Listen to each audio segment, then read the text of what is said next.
Hey everybody, how's it going? This is Seth Williams and you're listening to the REtipster podcast. Today, I'm talking with Ian Horowitz. So Ian is a former professional firefighter turned real estate investor, and he and his partner Dan have spent the past several years pursuing their goal of securing their retirement with a $70 million real estate portfolio. And I wanted to have Ian on the show because I met him at a mastermind meetup this past month in Columbus, Ohio, and he stood out to me as someone who clearly had a lot of good things to say that got people in the room, including me, to think differently about their situations. And given what I learned from him in just a couple of days, I thought this would be a good opportunity to explore his story a bit more. And I'm sure we'll all have some good things to learn from him. So, Ian, welcome to the show. How you doing? Yeah, Seth, good to see you again. Thanks for having me back, or I guess not having me back, but having me on the show. I love the mastermind environment because that's where I feel like things get resolved. You know, most of us are probably too scared to actually go to a psychiatrist, but if we get in a room full of real estate investors, we'll figure out the world's problems. But, you know, we used to do that at the firehouse too, so that's why I think I thoroughly enjoy those settings. So I was glad to meet you and excited to jump on your show, and let's do it, man. Yeah. You are in, is it Baltimore? Yeah, so our home office is in Baltimore. We're based out of there. My business partner and I, we were actually firemen for the city of Baltimore for almost 15 years. So you ever watch The Wire? It's all true. If you saw the riots that were happening, that's where we worked, the heart of West Baltimore, and that's where we spent a lot of our time. So you were a full-time firefighter for how many years? We were career firemen for the city of Baltimore for roughly 14, 15 years in that time frame. Came in right at the end of the financial crisis, and that's ultimately why we wound up seeking out real estate. But yeah, no, we went there. We were there for 14 years. Seen some crazy things, been a part of some crazy things. It's a great career opportunity for our education and our background. However, in the grand scheme of things, it's not a sustainable job if you have a desire and passion to go do more, right? Like, it's great to give back. The core root of the job of going out there and helping people is one of the most fun things that you can do, most rewarding things you can do. But in the same sense, if you're trying to provide for a family, sometimes if you want to grow as a person, it's hard to do it in those settings. Again, I'm glad that we stumbled on real estate, and most of that's probably based on from the era that we got hired at forced our hands to go do that. So how long ago was it that you quit that job then? What year was it? So we left in 2021. So we rolled out in 2021 during COVID, during all the crazy stuff. We wound up refinancing a multifamily building that we had purchased, wound up basically clearing almost 7 figures in proceeds, and said, you know what, this is it. We're out of here. Let's go pursue real estate full time. And that's ultimately what we're doing. So why don't you tell me, like, what year was it when you bought your first property, and like, how long were you working this part-time, like trying to do your firefighter job while also building your portfolio? And what was that like? Sounds like that would be a challenging thing. Okay. So to go back on it, we bought our first rental property in 2012. I bought it in 2012. My business partner got started in wholesaling in roughly 2014. You got to remember all the things that were going on in this time frame from when we got hired in 2007, 2008. There was a ton of stuff going on. We were getting furloughed. Pension systems are going bankrupt. There's no overtime. They're closing companies. Our jobs are at risk, right? Like, we took government jobs to do all these different things. And long story short, I was like, dude, there's got to be a better way. So we were working 2 10-hour days, 2 14-hour nights, and then we would have 4 days off. We were all landscaping, construction, trades, whatever it was. We were always working side jobs. And I was like, dude, I'm not gonna be able to do this for 30 years. This is crazy. This is no way to live a life. And I said, well, how can we make money while we're asleep at work? That's what I was trying to figure out. And I just kept coming back to real estate. I was like, dude, real estate. If I'm asleep at work, I know that we're earning money. The other thing is, if I die, right, or I get severely injured in a fire, what would I be leaving my family or my kids? And at that point, I didn't have any kids. It's like, well, what am I leaving my wife if I'm gone? Like, how does she survive? Like, she couldn't pick up like a contracting business tomorrow and go execute that for me. And if we had open projects, it'd be a nightmare. But if we had cash flowing real estate and I passed, she can continue to cash flow it. She could hire a property manager. She could sell it all off and have the cash she needs to support her family. So that's ultimately how we stumbled on real estate. And in 2012, we bought our first. I bought a rental property. Like I said, my business partner started in the wholesaling side of things. Bought the first property for roughly $25,000. I can't say I did it right. Can't say I did it wrong. Did all the work ourselves. It was a big mess. Ultimately, we were probably into that project $50,000-$60,000. Again, I have no clue because I can't tell you I was some accounting wizard day one. It was a back of the napkin. I think I spent this type deal, and ultimately we got $1,250 rent on that first one, and I was like, holy crap, man. And yeah, it was subsidized housing, and we got really good rent. I was like, holy crap, I need to do that again. Bought another one 6 months later and wound up growing to a portfolio of 10 really, really quick on my own. And then my business partner was wholesaling and stumbled on a package of properties. And that's just kind of how said, hey, can we join up and do this together? Because we grew up outside of Philadelphia together. And that's ultimately what created our company. But yeah, man, 2012 just is similar economic times to now. Like everything was uncertain. I didn't know how I was going to finance it. I didn't know where the cash was coming from. I had no clue. I just knew if I went out there and did this one project, I could get it done. And I'm glad we took that leap of faith to go and do this. Were you guys scared at all with that first property? I remember I bought my first duplex back in 2011, and I know there was just a lot of, I wasn't particularly scared because I knew it was apparent that there was nowhere for it to go but up, but there was just a lot of fear in the environment. I mean, in the media and the world, everybody was just saying like real estate is a terrible thing to buy. Did you have to mentally deal with that at all? And if so, how did you get over it and just make the decision? Yeah, I can't say that I had like the external like media forces. I have a little more of that today than I do then. But back then it was a lot of just not knowing. So it was like I had blinders and I was like, well, I would have been 29 at that point. Okay, screw it. If I go and buy this house and if I lose it, all hell breaks loose. I still have this job to fall back on, whatever. I'll just work in the fire department for 30 years. I already have bad credit, whatever. I'll just pay it all off. So I didn't really have fears from that standpoint, but I did have a lot of like self-doubt of like, there's no way this is going to work. Well, what if this happens? What if that happens? Yeah, remember, I'm in a firehouse full of men, type A personalities, and it's always, oh, you're going to go do Section 8? You're going to be one of them slumlords. We go to those houses all the time. I was like, well, no, not actually. Like, this is actually how it works. And they're like, no, you're just going to be one of those ghetto slumlords. We're going to be at your house all the time. It'll never work. I knew this guy that this failed, and I knew that guy. And I just, at a certain point, I just had to compartmentalize it, probably the same way we compartmentalize a lot of, like, the bad stuff we saw at work. I just compartmentalized it and said, all right, I don't care what you're saying. I got to go do this for me. I'm going to go do it. And I did that first one, and we're cash flowing like $500-$600 a month on the very first one. Everyone's like, dude, how'd you get a new truck? I'm like, well, I did this thing that everyone told me not to do, right? Like, at a certain point, you just got to go like this and say, don't listen, man. Just don't listen. I did wind up with a mentor for a short period of time that kind of helped me through it. But, you know, this is pre-YouTube University. This is pre-Bigger Pockets probably. Well, Bigger Pockets was in play, but I wasn't a big forum guy. I just read books is really what I did. Talked to everybody that I knew. I was going to real estate meetups, just trying to figure it all out. And that's how I got over that hurdle of taking the action. And again, like, you have to take the action. Most people are afraid to even take that step. I look at it this way. If I didn't take that step, I'd still be working that job today. I would have never advanced forward. And it's not fair to my family, right? Like, yeah, at some point you just got to put the blinders on and go. And I think that's the best thing that most people can do that are starting out.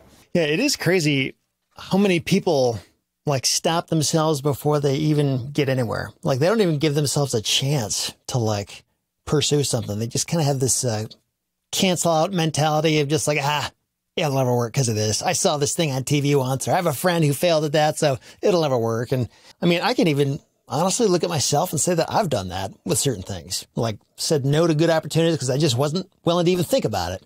It's a tough thing to know when to turn the blinders on, because on one hand, like there's wisdom in listening to criticism. You know, like there are ways that we can all be better, and we're kind of foolish to just say, forget you about everything. But there is a time when you do need to say that. So it's kind of tricky to discern and understand, like, when do I listen versus when do I just proceed and do what I know in my heart is right. Yeah, in hindsight, look, hindsight's always 20, right? Hindsight's 2020. None of us would knew that.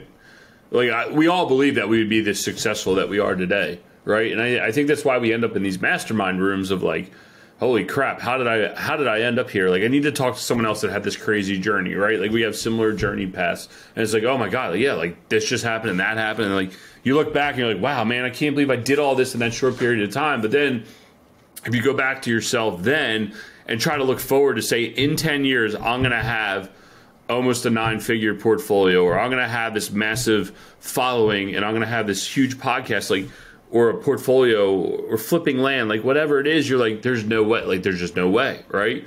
And a lot of people ask, like, well, how did you even end up here? And I said, I don't know, man. And sometimes it's like, I don't even know if I could recreate it, right? But there was something there that motivated us to get to the other end.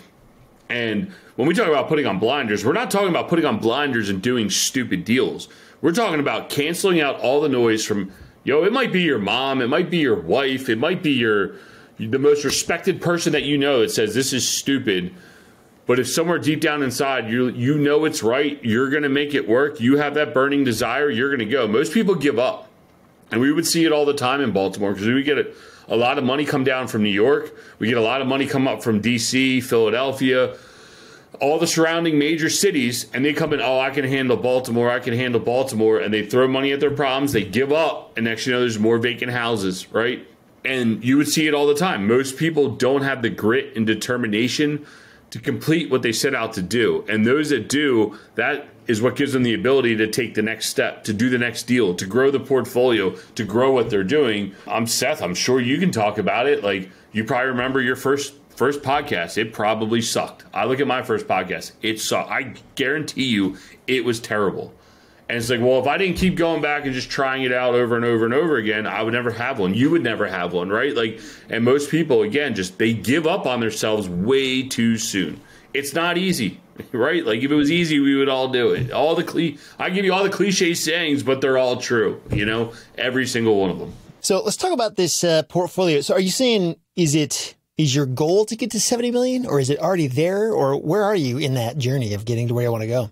Yeah, conservatively today, our portfolio aggregate value, assets under management of how much stuff we own and control is approximately $70 million of real estate. Our next major goal is obviously the 9-figure one, which if we close this next deal that we're potentially working on would take us right up to that. We're working on a $30 million acquisition, but yeah, we're already at the $70 million valuation point, and it's crazy to think, dude, we have no traditional training, no traditional background, just two guys that went out there and did it, and it's beyond achievable, right? Like, I remember talking, I just want 100 houses, and then when we got to 100 houses, I was like, that's cool, like, what's next? You know what I mean? And getting to $70 million, while it might seem like an astronomical number, it's actually not that hard. It's not that hard to get to the level that you want to be at. It goes back to how hard you want to work, how badly do you want it. So, but yeah, no, we're fortunate enough to have a $70 million portfolio. It's pretty cool. This is an entity where it's owned by two people. Is that right? You and your business partner, Dan?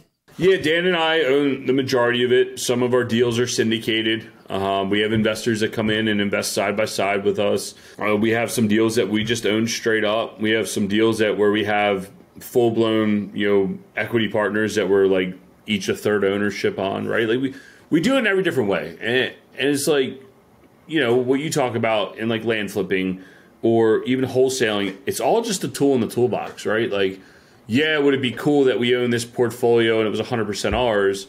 Sure. But would that portfolio value only be $7 million because we didn't leverage other people's, whether it's their money, their expertise, whatever it is, it allowed us to get to that next step.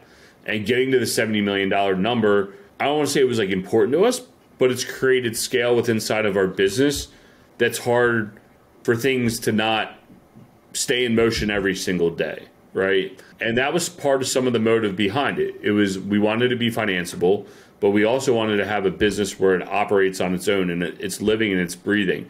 And not all the time do you need to have a dollar amount attached to that, But for us, it's like success is when the business can live and breathe on its own. I went on a golf trip last week with a few of our investors, and we had some stuff happen. All I had to do was look at my phone at the end of the day. Like, I literally put my phone away for 8 hours, and we played 2 rounds of golf, which is unheard of.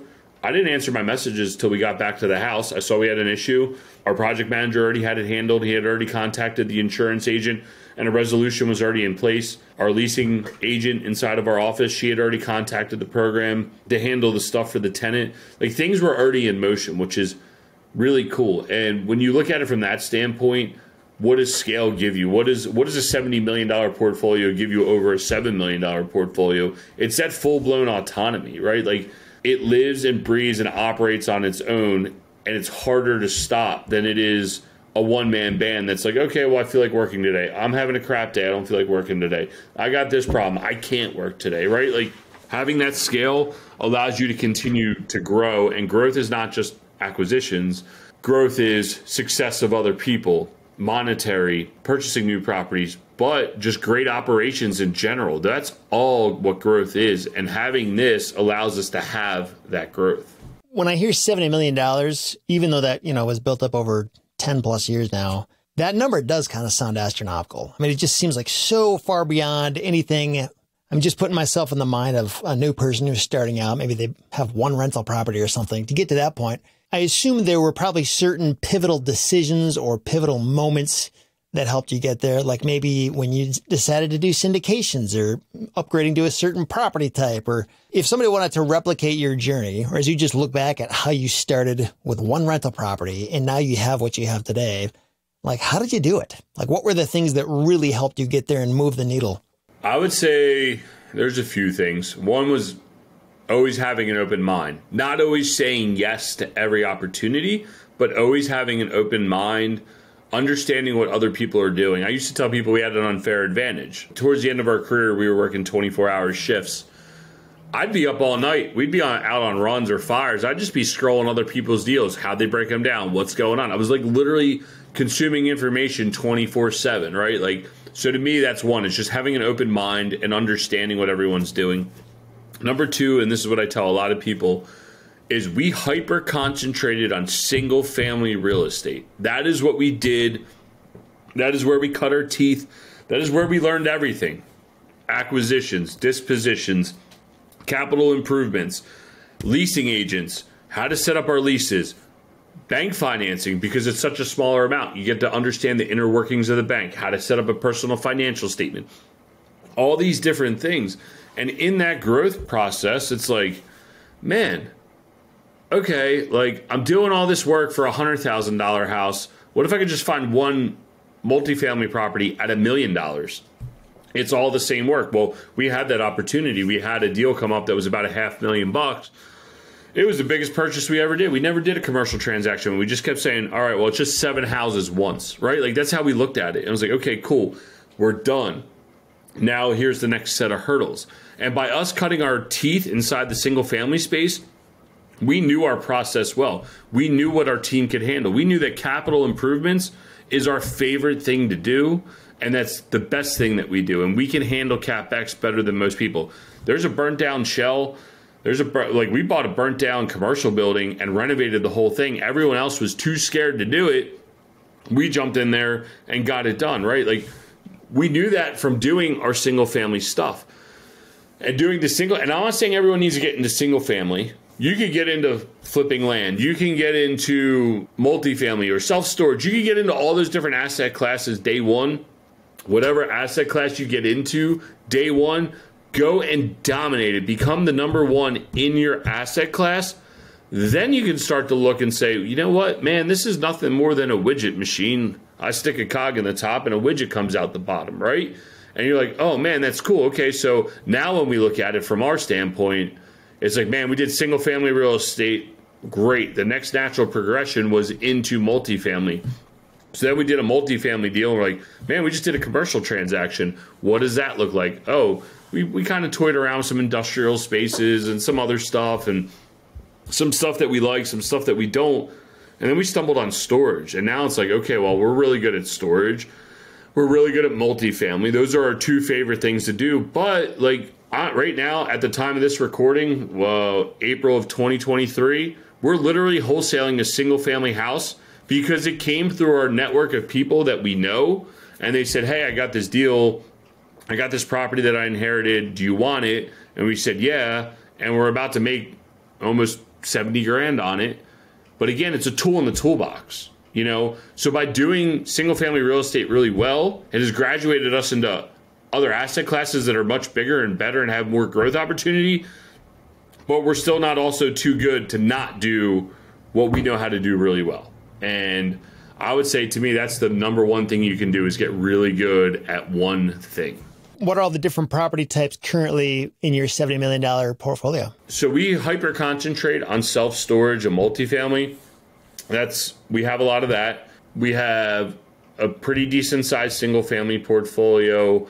And then we have a few Airbnbs and some industrial stuff and some commercial space. Pretty eclectic, but we spend the majority of our time sourcing multifamily deals in the Baltimore metro area within a 2-hour radius, and self-storage properties pretty much east of Texas. The majority of the markets that we look at, that's where we spend most of our time. And again, it was like, man, like we started dabbling in industrial and office space and all these different things, and it was like Airbnbs. It's like, I don't know, man. Like, there's great runway in storage, there's great runway in multifamily. It's like, let's just capitalize on those two things and be really good at them. And yeah, if we stumble on some of this other stuff like land development or anything else, yeah, we'll pop our heads in. We're not too good not to understand it, but in the same sense, like if it's too complex over a hairy of a deal, I'm out. Or I'm gonna call one of my boys, yo, Seth, piece of land, what do you want to do here? Or whoever it is, like, yo, I got this. What do you want to do with this? And again, that's going to masterminds and building networks and understanding what you're good at or what you're not. And also saying, you know what, do the right thing by other people. And like, you know, so that's really the breakdown of the portfolio plus some of my my spin on life. So didn't mean to get off topic there. But it does make me wonder, a couple minutes ago, you just said to hyper focus on one thing, but it sounds like you're doing a lot of different things. So when you say thing, are you not referring to property type? Do you mean something different by that, or? No, I would say that initially you want to hyper concentrate on one asset type, right? And then you're going to find out. Like, let's just say, yeah, initially. And then you kind of go through phases, right? Like, you get bored. Like, you can only do so many storage deals or so many single family houses. You're like, oh, this is boring. What are the Airbnbs doing? Because they're sexy and everyone's talking about it. And you go do an Airbnb and you're like, yeah, I should have just stayed in my lane, right? Like, so that happens. And when I say thing, it's just like, okay, and you might even do single family real estate really well, and you might do CapEx really well, and you're a terrible property manager. Okay, well, now you know in your process, I can buy them and fix them. I'm a terrible manager. Great, I need to find a management option. So then when that multifamily deal comes up, guess what? You're not magically overnight going to become a better manager. You're going to look at it, and you're not going to buy a deal that needs management improvements. You're going to buy a deal that needs a ton of CapEx, and you got to go source a property manager. And again, by doing your one asset class or your one thing really, really well, then you can start rolling that into different deals. So like for us, it's been when we cut our teeth in single family real estate, my business partner and my project manager, super good operators from the capital improvement standpoint, from keeping tenants accountable. They're really good at that. I got really good by default of doing the capital stack and all the other crap. So with that said, like when I look at a deal, I look at it and say, well, how does okay, now let's just say like we go from single family to multifamily, natural progression, right? So when I'm looking at them, I was always looking at them from a financial standpoint. Then I would take them and say, hey, Dan, like, I think this makes sense. Can you and Ryan handle the CapEx and operations side of things? And they would say yes or no. And then that's how we naturally progressed into a deal. It's like, okay, well, we can do this. Collectively, they're really good at that. I'm really good at this. Now let's go do that deal. And we grew, and that's how you grow over time naturally, is executing what you're really good at. Like a friend of mine, Jason, who's a co-host on my podcast, he's a hard money lender. And he's a terrible, terrible property owner. He'll tell you this. Terrible property owner. He actually sold all of his properties and was like, I'm never owning another property again unless I have an operator in place. and he took his money and he rolled them into his hard money loans. Well, then when we started doing bigger storage deals and multifamily deals, I said, hey, Jason, like, we always wanted to work together. There was never enough money to split on single family, but now I have this opportunity with storage and multifamily. Are you interested in investing? Well, that got his itch for wanting to own properties without the headaches. And then we started doing deals where it was like, hey, Jason, you can do a hard money loan and you can buy some equity, and it kind of like gives them the best of both worlds. And off we went. So that's been pretty cool and fun to execute on that side of things, because you'd start to notice what people are really good at. And he would tell you the same thing, is like, I don't want to own properties. I'll lend on them. I'll find a way to do equity in deals, but I will never personally own and operate a deal on my own again. And I think that's the level of maturity that it takes after a while of just being like, hey, like, you need to recognize who and what you are. And again, like, Seth, I think, just sitting in the mastermind room, most people aren't honest with themselves. And that's why you need to sit in that room so someone can call your BS out and just be like, dude, you're lying to yourself. Like, you're telling us one thing, but your personality's coming out the other way. And that's what's so fun about those rooms, because then when someone goes, ooh, you guys are right, and you see it click, and then it's just like a mind-altering experience from them, and then they go out and crush for the next several years, and it's a beautiful thing to watch. And that's what's helped me advance. I'm sure it's helped you advance, and many other people advance, just being in those rooms and having people hold you accountable. Yeah, it is pretty crazy how easy it is for me to see and diagnose another person's problem, but how hard it is to diagnose my own problem. It's like I'm too close to it, Even though like it actually is kind of obvious to me deep down, it's like I still don't see it because I have my biases and my, I have a vested interest in things going a certain way. And there's so many blind spots, but getting other people who can just kind of point out your flaws and problems, it goes a long way. Yeah, no, there's nothing worse than getting like you spend the day in the room and you're like, hey man, you should try this, or hey man, you should try that, and then you get up there and you tell the same exact problem you just heard for like the last 2 days, and you're like, I am the world's biggest fraud right now because I know exactly what. But that's why you sit in there, because like when you start calling, a lot of times what happens is it's like self-reflection, and you're like, hey, like if I'm sitting there, I'm like, hey Seth, try this, and then I'm like, I just told Seth to try that. I'm not even doing that in my own business. What a genius idea. Or I get up there and I'm like, hey, I got the same problem as Seth, and I just say it in a different way, and you're like, Ian, you just told me how to fix this problem. Like, what are you doing right now? And you're like, darn it. You need to be humbled every once in a while, right? Like, everyone needs it, and it happens. So, and the fact that most people, I know this isn't a mastermind conversation, but that's where we met, and it's just like, most people are too afraid to even explore their weaknesses, right? And again, like going back to the beginning of this conversation, most people are afraid to try something. But if they would have sat in a mastermind room before they ever got involved in real estate and really spend the time to say, man, like if time and money were no object, what do I really want to do? Well, it's not sit there and go work for Columbus, Ohio. They have a bunch of big brands out there. Like I think a couple guys were from Bath and Body Works or whatever it was. Like it's not sit there and work for Bath and Body Works. It's I want to be at all my kids' games. I want to have the freedom and the time freedom to go out to all my kids' games and coach football. And like,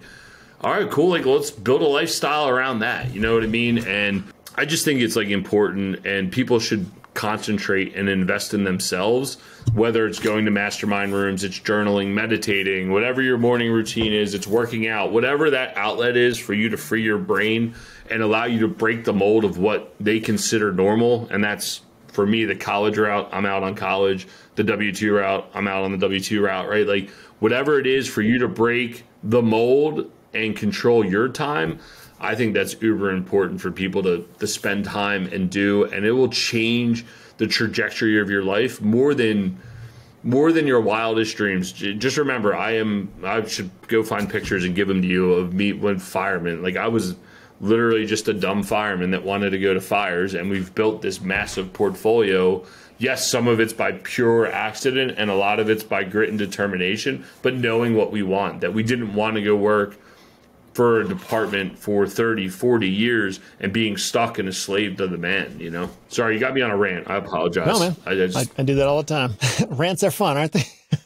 Going back to your journey here, and maybe I've sort of asked this, but just in a different way, but if you were starting over today given all of the different types of properties you worked with, if your goal was to recreate the wheel and go from one property to $70 million portfolio as quickly as possible, is there a certain property type or strategy or anything that you would focus your efforts on and double down on to get there faster? Or did you just have to bump in the walls and do all this stuff to make it work?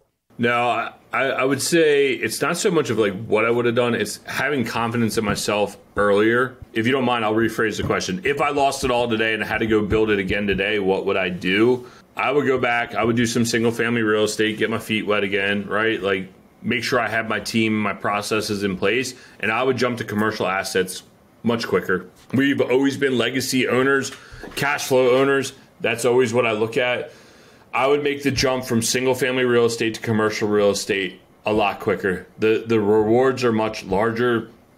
The willingness for people to invest in you, invest in your deals, the room for people to invest in your deals, the opportunity is much, much larger. And the other cool thing is, and I think this gets missed a lot, in single family real estate, like it's consumer to business owner, where in commercial real estate, it's B2B. So when you ask for owner financing or you ask for help or whatever it is, generally speaking, most business operators want to see other business operators succeed. And they're like, oh, yeah, you know what? Like, I remember when I had that issue. Yeah, I'll hold a note for you, but here's the terms. I think there's more creativity inside of commercial real estate, and I would hop on that train a lot faster than I did from the single family world. I'd pick up a few single family houses to get immediate cash flow just because it's the easiest and the path of least resistance. And then after that, I would jump to commercial real estate as fast as humanly possible and get in there and do it because, like I said, the opportunity's much greater than it is in the single family world, from my opinion, from a growth standpoint and a legacy ownership standpoint.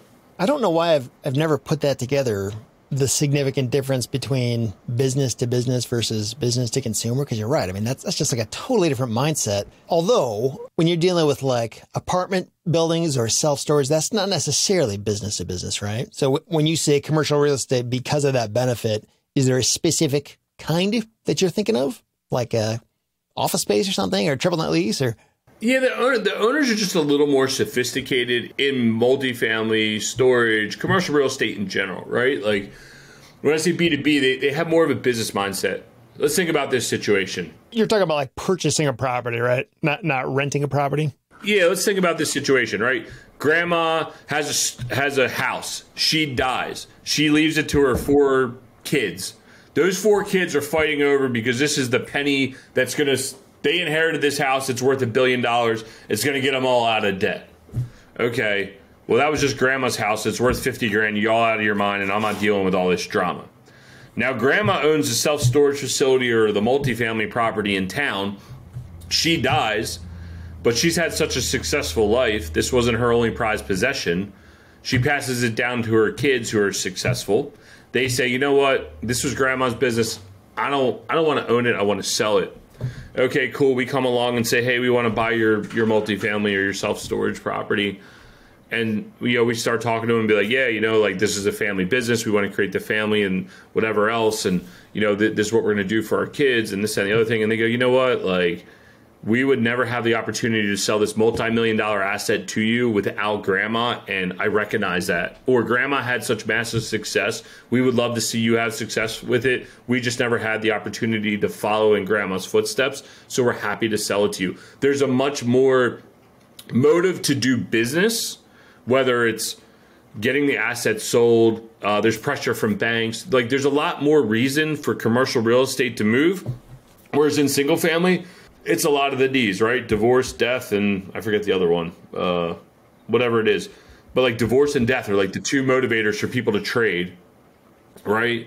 Versus in commercial real estate, yeah, you got those 2 things, but you also have like, hey, it's time to move on. I want to upgrade asset classes, or the bank's calling my loan, or grandma did pass on and she had such great success with it, and we all have better lifestyles because of it. I'm happy to sell this to you at a reasonable price on reasonable terms, right? Like, I'll give you an example. We bought a 76-unit multifamily property, and when she called us, she said, hey, like, I saw you guys wrote a book and whatever. Like, I'm really interested to talk to you guys. And the short story long is She's like, look, my mom's sick. It costs her about $20,000 a month for her to survive. I want to owner finance this property to you so I have cash flow. And we're talking about a $5 million asset. And I'm like, okay, how much do you want to owner finance? I'm thinking like 10 or 15%. She's like, yeah, I want to owner finance 90% of it for tax benefits and the cash flow. So me and Dan sat down and we're like, okay, well, how do we get her $20,000 a month? This is what the loan terms would look like. Because she told us, like, hey, like, my parents had great success with this. They made them a lot of money. I have no heirs under me. I just want to get this sold so my mom has cash flow every single month to take care of her and her family, or take care of her with full-blown nursing staff in her house because she didn't want to put her in a nursing home. So when we figured that out, it was like a true B2B type situation, in my opinion, because she had to get this deal done to get the cash flow to pay for her mother. And I was like, okay, well, we have the cash and we want this property and we're happy to pay you on a monthly basis because you're giving us this massive jump into the next asset class for us. So it was like, it's a win-win for both of us. Whereas I remember like fighting on the phone with people on over $25,000 houses and they think it's worth 26. And I'm like, dude, I'm not giving you a dollar more than 25 and blow deals up over nothing. You know what I mean? And that's why I think commercial real estate has more motivation and the more likelihood for deals to get done on a larger scale with more reasonable terms. Yes, you're going to run into the Donald Trumps of the world or whoever is like, yo, this is it. Like, I control the situation. I'm top dog. But there's also still very reasonable people out there to do deals in the commercial world. And I think that's why it provides the opportunity that will allow everyone to succeed.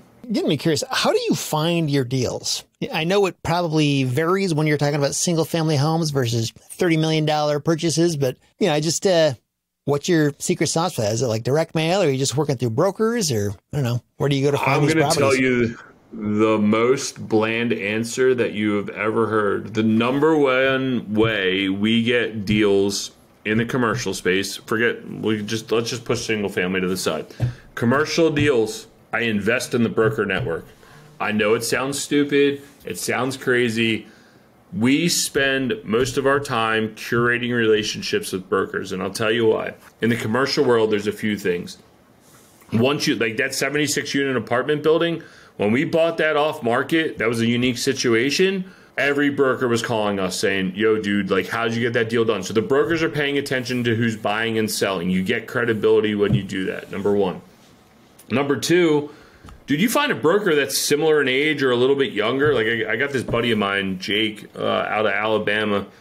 We've connected. I'm a huge Philadelphia Eagles fan. So Jalen Hurts, Devontae Smith, a few other guys are on the team. So we talk about that type of stuff. But then we did a deal. We did a $12 million deal together. Dude, he calls me all the time. Yo, dude, like, I got this deal. I got this deal. I got this deal. I'm in his first 5 contacts of people to talk to. He got this $27 million deal that's never going to market. And he called me and Dan. I'm like, dude, you got much more sophisticated buyers. He's like, yeah, but I like working with you because you don't play the retrade game. You get deals done. Well, then his boys and Marcus and Millichap and that whole crew of people that are like, yo, Jake, how you selling all these deals? Oh, I got my boy Ian. Well, next you know, they're all calling me with like, yo, I got this deal, I got this deal, I got this deal, right? Like, so curating that broker network, that's like one side of it. The other side of it is, it goes back to what we were just talking about, the whole B2B thing.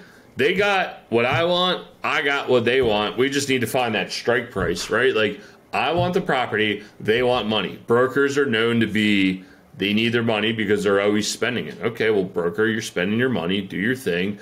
I'm going to come along and buy a deal. And guess what? Like, the market just got a little hairy. They're like, hey, like, I got all these deals, just make an offer, just make an offer. I'm like, oh, now all of a sudden you want like BS offers from us? That's fine. I'll start shooting you offers that I believe are right for the price. Next, you know, they're going to bat for us because the market is turned and they know that they need us, right? So I always spend a lot of time curating broker relationships. It's not just buying deals. It's like, if I see a deal and I'm like cruising Crexy and LoopNet and all the other different sites, I'm like, man, it seems like an interesting deal. Hey, broker, what's up? Oh, yeah, I'm kind of interested in that deal. Like, I'm just not at your price point. Like, what do you think it takes to get done? Just open the conversation. And I always like to just tell them some stupid price. And they're like, yeah, you're so far off base. But all right, cool. Well, you just let me know if it doesn't trade. And when it doesn't trade, guess what? they're going to call you and be like, hey, listen, like, I know you made that like ridiculous offer, but like, think you come up by a few bucks? I think I can get it done, right? Like, they don't want to have that tarnished on their record that they didn't get a deal done, right? So with that being said, it's like, it's uber important that, you know, working the broker network, getting the deals done, knowing what they have at market and staying in tune. And just like I just talked to a broker the other day. I've been talked to in about a year, and he reached out and he said, hey man, I'm thinking about you on this deal. It's kind of fits your buy box. Like, you should take a look at it. I said, hey man, it's in South Dakota. Like, it's not in my buy box, but thanks for thinking of me. The fact that he even thought of me and his Rolodex of people, that means a lot, that he knows that we're active buyers. So I would say the number one thing you can do is work that broker network. That is the most important thing that we do on the commercial side of real estate to get deals done. Let me just finish this statement out. That's why we like using them. When I curate that relationship with them, this is a career-long relationship. Think about that 76 unit apartment building. Well, it's blossomed into a lot more today. What if that was just a one-off transaction? There's nothing to say when you curate that relationship with a direct-to-market seller that there's going to be anything behind it. There isn't. They might only own one property, they want their money, and they're going to go run to the hills, and you're never going to hear from them again. I have to restart the process every single time with them. Hey, my name's Ian, we're firemen, blah, blah, blah, blah. Here's the story, here's the song and dance. And you're just like massaging them. I'm willing to pay a few dollars more to the brokers to get the deals done, but they already know my story. They know my buy box. They know everything that I want to do, and I don't have to restart the relationship. That relationship is growing and blossoming at all times. Yeah, it makes a ton of sense, man. So it sounds like something that, like, you don't just turn that on overnight. That takes years to curate that and make it turn into something substantial, right? Yeah, 100%. And I would tell your listeners, I don't know what your audience is, how sophisticated or non-sophisticated they are, but if you're just getting started in real estate and you like truly want to be in the commercial space, whatever that is to you, pick up the phone and talk to a broker. Be like, listen, I'm not going to lie to you. I'm completely new. I'm looking at this deal. Don't go and ask them what does NOI mean and cap rate and all these other silly things. But look at the deal and call them up and say, hey man, like, I'm interested in this deal. Like, I see your cash flow numbers. They don't really make sense to me. Can you give me a little idea? And some of the brokers, they're just as clueless. Other brokers will really take the time to be like, I think if you do X, Y, and Z, it's really worth this, but the current owner doesn't want to do that, right? And then you start putting the things together, just having the conversations, and people recognize you. Every once in a while, you get a broker who's like, dude, like, I want to see you have some starting power. Like, let's go. And they'll help you launch to that next level, right? Like, again, if you have success, they have success, they have another buying client, and off they go. You know what I mean? So I would say if you see a deal, don't be shy. Go take a look at it. Keep it moving, So in your experience, are brokers not a fan of seller financing? Like, do they try to steer you away from that or anything? Or is it not really a material thing? Yeah, usually they are so worried about how they're going to get paid. So let's just say there's a seller financing deal and you're going for 100% seller financing. It's hard, because they want the transaction that's the path of least resistance, and they know there's enough cash for them to get paid. And they start looking at it going, well, there's not enough money for me to get paid. Like, how am I going to have this conversation, right? So I would say most of the time, that they don't understand and they don't want to present it because they don't want that layer of complexity. They want the path of least resistance to get a deal done. So usually what I do early in the conversation, it's like, hey, is the owner available, open to any owner financing? Like, I don't need it because we have the wherewithal to do the deal. But is it something that they would entertain if I could get them a little higher price? Because owner financing is a huge deal, right? Like, you might be willing to pay a few more bucks. And just like pacing it, I think that's what it's called. I'm not a big sales guy, but pacing and leading is like, you kind of put it out there, you let it die. Then if there's some hair around the deal and you're like, no, I'm stuck at this price, and the broker's like, well, he's stuck at this price, that's what a great time to bring it up, to be like, I might give him most of his price if he or she is willing to owner finance X, Y, and Z, right? Like, you had the conversation early on, it went nowhere, fine. You continue looking at the deal, and then you try it again. But a lot of the times early on, most of them just put it to bed because they don't feel like dealing with all the terms and the crap, and they're not bankers. You know what I mean? They don't want the back and forth.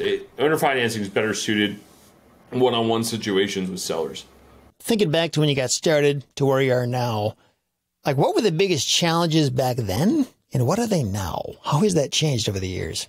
The biggest challenges back then was how are we going to finance this? How are we going to get paid? How does all this crap work? Now our biggest challenge is, I can go more in depth to that if you want, but now our biggest challenges is personnel, right? Our job now is to recruit the best talent, recruit the best deals, recruit the best vendors. So a lot of our time and a lot of our challenges revolve around, finding talent, growing a team, executing at the next level of like, what does growth look like?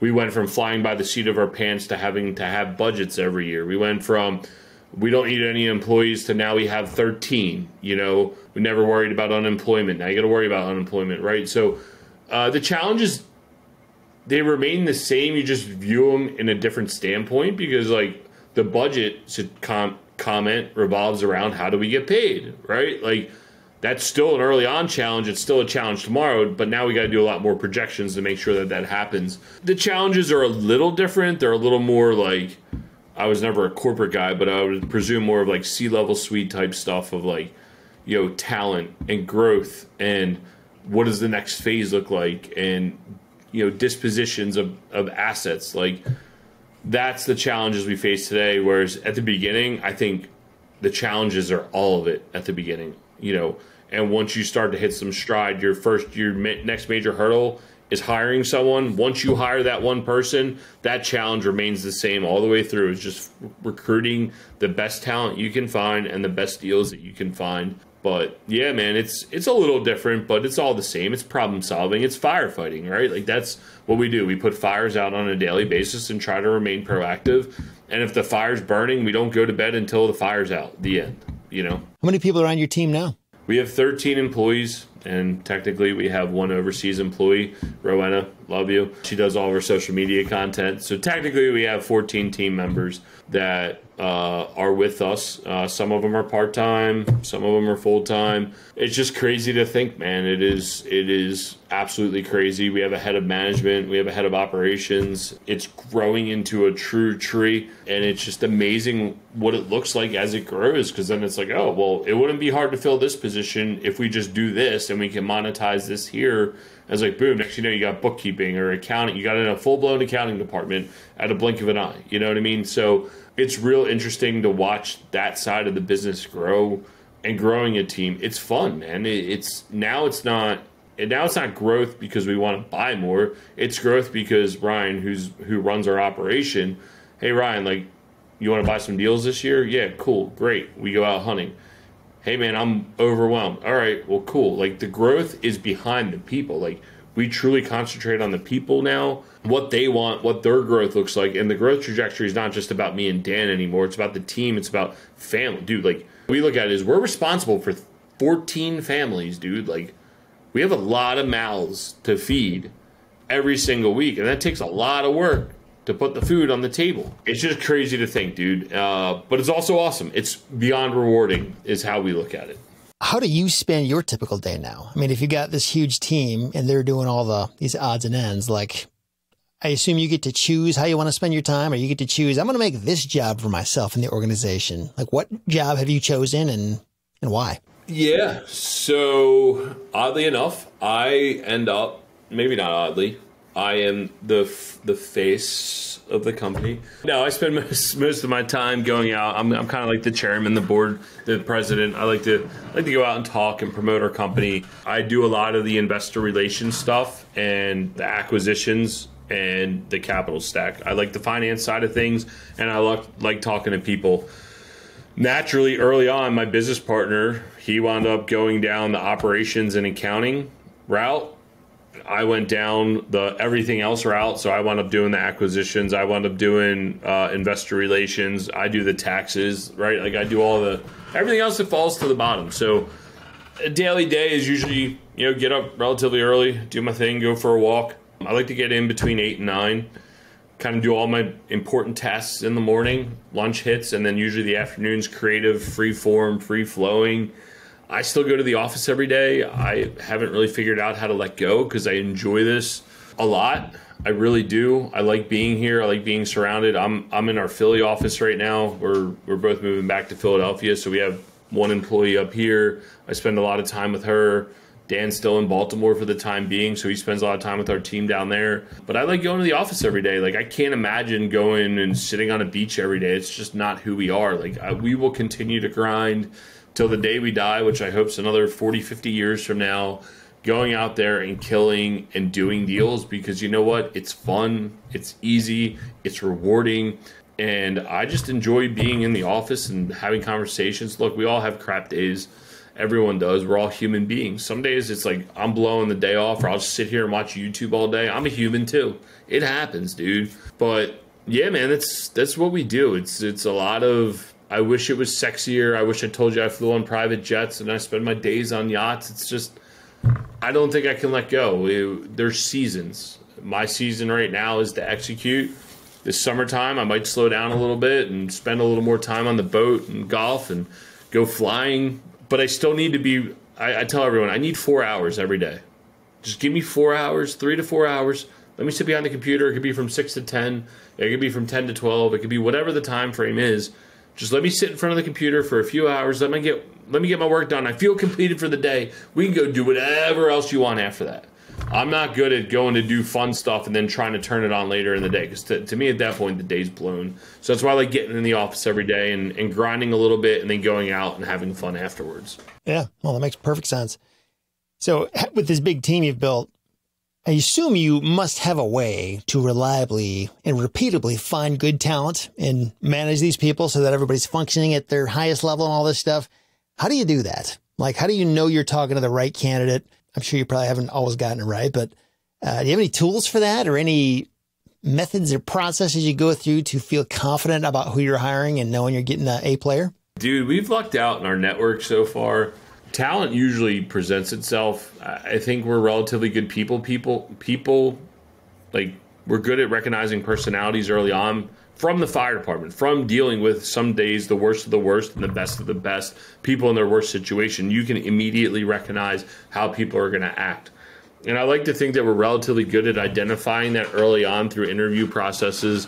We use the power of our network. I know, again, like I think I've hit every single cliche today, so I apologize to your audience. I'm normally not like this, but it's true, is the power of your network, dude. Like, we have a few guys that work with some guys that come from the recovery scene. We've had really good luck with people who are trying to start over, and they've been clean, and it's been powerful because it's also a give back, right? Like, we are able to navigate that process, and it's been able to help people build a new lifestyle. And with that being said, it's like, we've always just talked to our network like, hey man, we're looking for so-and-so, or hey, we're looking for this, or we're looking for that. Some of our stuff's come from Indeed, just having good job descriptions, but a lot of our like top level team players have come from people we've known, telling people what we got going on, wearing our heart on our sleeve. Hey, like, we're looking for this person. Like, Ryan, the guy who runs our operation, he was a contractor that we were working with all the time, and we approached him and just said, hey, Ryan, look, we're looking to hire a project manager. That's what it was, that the position was at the time. You interested in converting? And he was like, yeah, you know, like, interested. And that blossomed into a lot more. Our head of management, it's a friend of ours' wife. And it was just like, I was talking to him about the problem. He's like, hey, you should talk to my wife. Like, we're childhood friends. He's like, look, I don't want there to be any beef. Okay, fine. So we sat down, we had a few discussions, and it was like immediately we knew it was the right fit. So it's, I tell people, it's almost like when you get married. Like, you just know, you know? And again, interviewing a ton. Just interviewing a ton. Don't make a rash decision and just be like, hey, I'm going to hire this person. Unless you're one of those people that are willing to hire and fire. We're not. Like, we're cash flow guys, right? It's the same thing when we hire someone. Like, yo, we're hiring you into the family, and like, hopefully you stay with us for a long period of time. We're not interested in playing the hire fire game, because it's a lot of freaking work to be hiring and firing all the time, you know? So I've heard you mention the DISC profile before. So what are you, and why do you think it's so important for a person to understand who they are? Yeah, DISC personality, man. I think that's the best thing. You want to this goes into hiring, this goes into investors, this goes into contractors, this goes into everything. Once you understand the DISC personality test, go Google search Tony Robbins. Disc personality, go take the test. You'll find out who you are. I'm personally a D and an I. Coincidentally, that's our parent company name is D and I Development. But I'm a high D decision maker, and I'm a high I. I'm a talker. I'm a all over the place kind of guy. My business partner is a D and an S. They're a great couple because he's supportive, wants to get stuff done, makes it like he's got to trust to verify, get stuff done over and over and over again. Where I'm like, let's go, let's go, let's go. So we push and pull each other, but we're both D's and we have the ability to make decisions. C's are great for accounting and lawyers and engineers and stuff like that. But you want to recognize who you are. You want to recognize your investors. Like, you're never going to tell an investor, go take a disc personality test. But when you understand a disc personality, you see a C personality type come through the door, you might be like, man, I'm out. Like, I'm not going to deal with you because you're going to ask me way too many questions. Whereas someone comes in through as like a D or an S, you're like, man, they're going to make a decision and they're going to support everything we're going to do. I'm in. So yeah, disc personality is really key to understanding who you are and recognizing what type of talent you should surround yourself with. I am a pretty strong S, which first time I heard that, I was like really disappointed because it's like, man, that's like an employee. Like, that's just a soldier that follows orders all day and just gets to work. I felt like a lack of significance in that, but it's true. Like, I rock and roll and get stuff done all day long. Like, if you tell me what to do, I'm going to knock it out so good. But that's kind of where I thrive. And I'm actually pretty weak in the D category. Like, I have a hard time thinking big picture and direction and dreams of ideas, that kind of thing. Like, I actually need somebody like you in my life to like give me ideas on what to do, and then I can execute it. It's helpful to understand this, you know? Yeah, but the fact that you recognize it now, it's like, okay, I got to go challenge this piece of me to try to get to the next level or fix whatever problems I have inside my. But yeah, man, that's huge. Once you recognize it, then it's like it'll keep coming back over and over and over again. Well, Ian, we're kind of getting to the end of our conversation here. I haven't done this in a while. When we have time, I like to ask 3 final questions of the people that we interview, just to kind of figure out more about how you tick and how you think. So I'll just jump right into those. So the first question is, what is your biggest fear? Straight up, it's just failure, man. I fear failure a lot. Now I'm just going to unload on you here for a second. But the reason I fear it is, just some childhood stuff and, where we came from is I don't want to go back, I think that's what motivates us a lot, is that fear of failure and wanting to have this success. I know it sounds stupid. It's like, oh, if you fail, then you're learning. But there's also a fear of like failure, of like what it does to the soul. So for me, that's a huge fear of mine. And what does failure mean to you? Like, how do you define that? Yeah, shoot. I almost cursed again. See, now you're just getting way too deep. What does failure mean to me, honestly? For a lot of people say failure to this question. And it just makes you wonder, like, how do you define that? And why don't you call it a lesson learned instead of a failure? Because failure is conclusive and a lesson is like, hey, I'm getting better.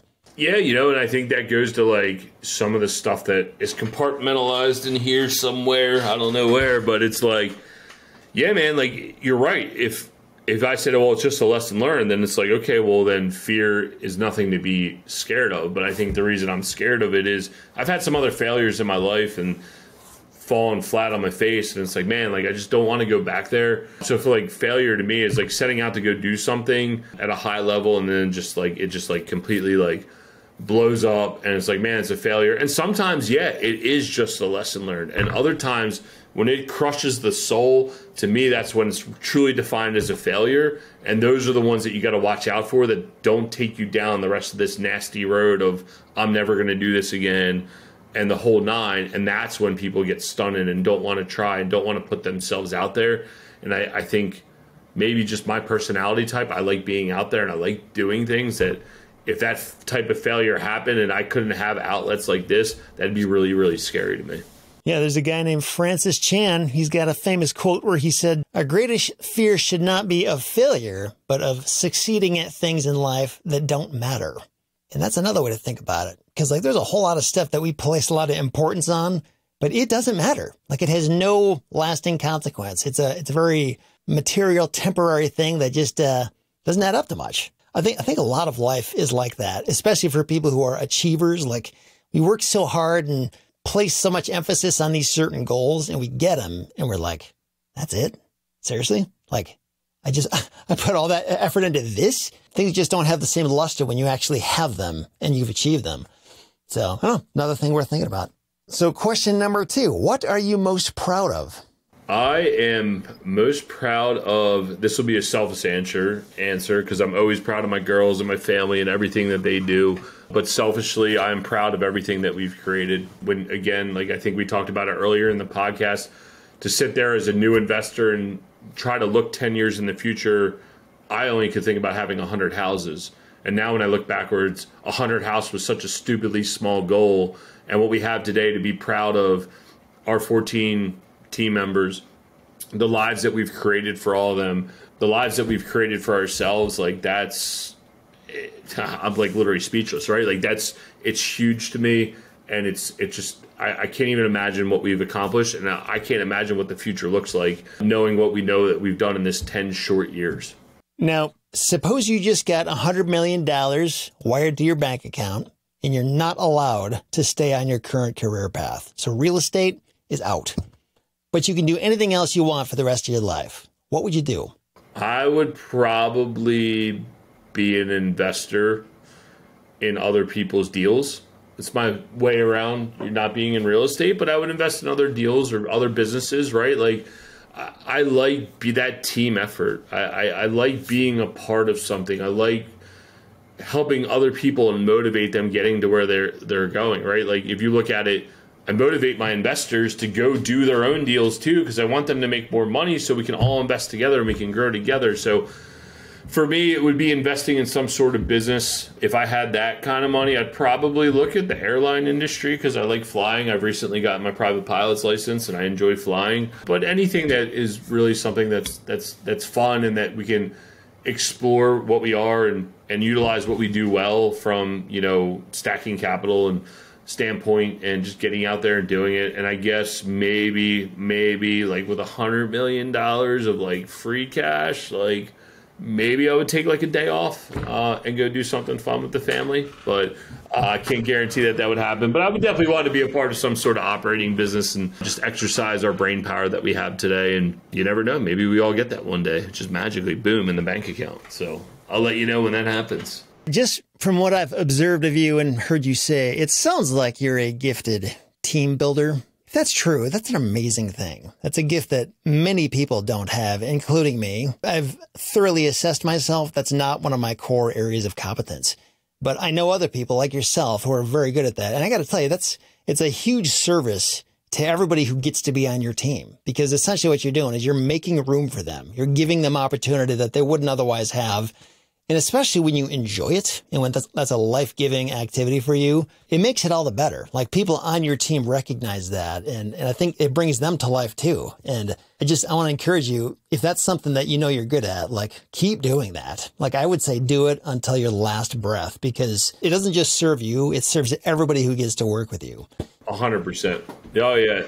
I've been in some conversations, people are like, and not just in business, and sometimes it'd be around the firehouse, people are like, dude, I'm ready for war, I'm gonna go run through a brick wall, like after that. I'm like, I don't know, man, I'm just talking, having a good time, like, but you know what, if you can motivate someone, and whether it's on your team to go break down a barrier, or it's in a mastermind room, or someone on this podcast is like, you know what, screw it, I'm gonna go take action today, and they change their lives, dude, that's more rewarding than that $100 million. Like, I know we got to put some monetary value on it, but like that stuff's more rewarding than any dollar amount that comes through the front door. And seeing people break down their own personal barriers and get into the next level, I think that's beyond cool. So if people want to find out more about you, I know you've got a podcast. Do you have a website? Like, how can people get connected and stay in touch with you? Yeah, the best way to find us is we're at equitywarehouse.com. You can find us pretty much anywhere, Equity Warehouse on all the different social sites. We do a lot. Instagram's my favorite place to communicate with people if you want to reach out. But we're on all the channels. You'll see a lot of our content. We also host, Jason and I, we host the Real Estate Reserve podcast. We're on all the podcast platforms. And, just like this, we go out there and interview real people that are doing real stuff. We're having Seth on here in a few weeks. And, doing doing that is fun. So yeah, if you want to find me, I'm pretty easy to find on social. Like I said, Instagram is the best way to reach out and DM, or you can check out some of our case studies on how we co-invest with our investors on deals at equitywarehouse.com. And Seth, I appreciate you having me. This was a fun one. It was like a mini mastermind live because we were going deep, and I thoroughly enjoyed it, man. Yeah, man. Me too. Well, I'll be sure to link up to all that stuff, the websites, the Instagram, all this. This is episode 157. So if you go to retipster.com/157, you'll find the show notes with links to all this stuff. Be sure to check that out.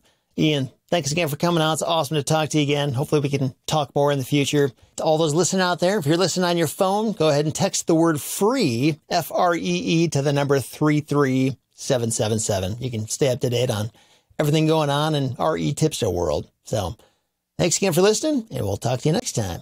Oh, you're still here. Well, hey, this is the end screen, and there's a lot of cool stuff here in this channel. You could watch something like this over here, or you could also watch something like this over here. This is really neat too. I hope I'll see you again soon. Be sure to leave a like if you haven't already. And if you want to, go ahead and subscribe to the channel, and you can see more videos like this. Thanks again for watching. Talk to you next time.